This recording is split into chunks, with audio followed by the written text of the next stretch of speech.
মাছ ভালো লাগবে।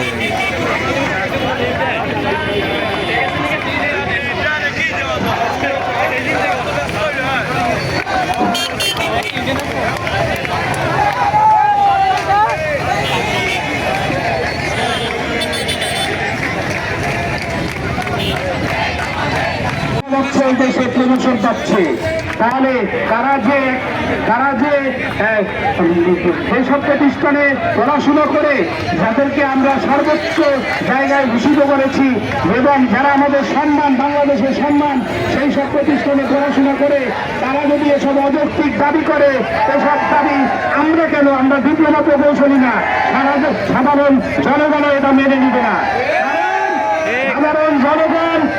সাধারণ জনগণের বাচ্চারাই তো এই ডিপ্লোমাতে পড়াশোনা করবে, পলিটেকনিকে পড়াশোনা করবে। আজকে একটা জিনিস মনে রাখবেন, যারা ঘুষখোর, যারা চাঁদাবাজ, এইসব শ্রেণীর মানুষ বড় অঙ্কের টাকা দিয়ে তারা তাদের বাচ্চাদেরকে বিভিন্ন প্রতিষ্ঠানে